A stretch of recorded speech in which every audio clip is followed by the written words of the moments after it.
Olá, meu irmão, minha irmã. Nós hoje vamos comentar um pouco aqui do Livro dos Espíritos, que é a obra básica da doutrina espírita, codificada por Allan Kardec, sobre a lei de conservação. E vamos ver sobre meio de conservação. Vamos nos ater aqui a questões 707, 708, para um melhor entendimento apenas. Vejam bem.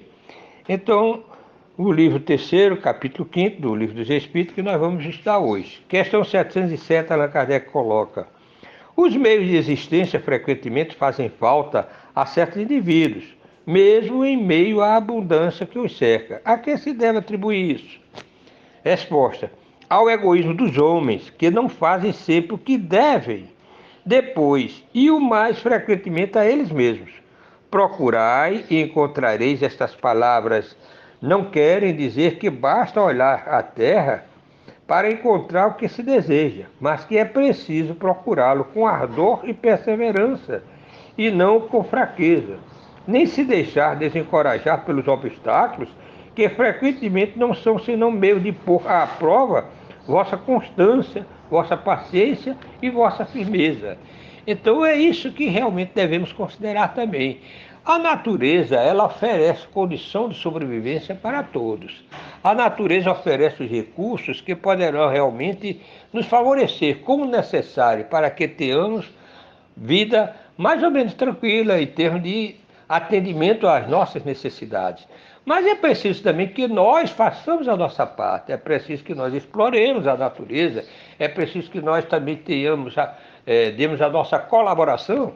Se nós temos a terra boa, vem a chuva, tudo bem, mas é preciso que nós o quê? Façamos o quê? Antes, até sentindo que a chuva vai chegando, nós vamos limpar o terreno, vamos preparar, vamos com a chuva fazer realmente o que devemos fazer para plantar semente e aguardar. E enquanto aguardamos, ainda realmente nos dispormos ao trabalho de evitar que as ervas daninhas possam invadir, dificultar e até obstaculizar a produção. Então temos também que ter esse trabalho. E às vezes o que acontece? Nós nos acomodamos, nós fazemos o que não deveríamos fazer. Se há o egoísmo, realmente de muitos que até ficam assambarcando a maior parte e falta na mesa de outros, mas há também a indisposição de alguns também para o trabalho, para ter a iniciativa de abraçar realmente o trabalho. E aqui mais à frente, o que acontece? Allan Kardec faz a pergunta: não há situações em que os meios de existência não dependem de modo algum da vontade do homem, e onde a privação do necessário é o mais imperioso, é uma consequência da força das coisas? Realmente nós sabemos que há situações em que o meio de existência não depende da vontade do homem. O homem faz o possível, mas parece que tudo vem contrariando para que ele passe por experiência dolorosa, para que ele passe privação ou coisas assim. A que atribuir isso? Como explicar? Então, o que respondem os espíritos? É uma prova frequentemente cruel que deve suportar e à qual ele sabia que estaria exposto. Seu mérito está em sua submissão à vontade de Deus, e sua inteligência não lhe fornece nenhum meio de livrar dos empeços. Se a morte o deve alcançar, deve submeter-se a ela sem murmurar, e pensando que a hora da verdadeira libertação chegou e que o desespero do último momento pode fazê-lo perder o fruto de sua resignação.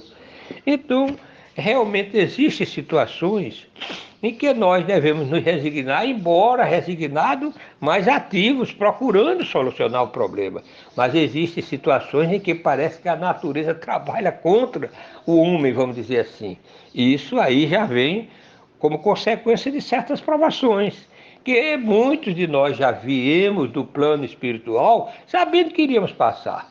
Porque, para explicar melhor, temos que considerar, sempre fazemos referência, não considerar apenas o hoje, mas o ontem, e o hoje com relação a corrigir as coisas, os erros de ontem, e preparando para o melhor amanhã.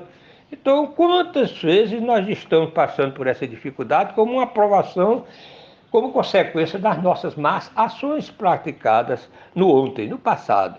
Por isso que a reencarnação é um instrumento maravilhoso, favorecendo-nos a correção dos erros, imprimindo mais, vamos dizer assim, condições para que tenhamos algo melhor no futuro. não nos desesperemos, confiemos sempre, porque, como dizemos, há situações em que se diz, quando não tem remédio, remediado está. Esse é um adágio popular muito comum, então é preciso que nós compreendamos. É como a questão da morte, o fenômeno da morte. Há situações em que nós sabemos que vamos passar por essa situação, por esse fenômeno chamado morte, a morte biológica, embora com a sobrevivência do espírito em si. Então, nos atormentarmos sem necessidade de desesperarmos, blasfemarmos, revoltarmos com experiência porque temos que passar até chegar a essa questão, esse momento, é bobagem nossa, é ingenuidade. É exatamente pararmos, confiarmos em Deus, fazermos a nossa parte e esperar que aconteça o que Deus realmente permite que aconteça. Não é cruzar os braços e dizer, Deus quer e não fazer nada, mas fazer. E na situação de não conseguirmos, é saber, certamente eu estou passando por alguma experiência.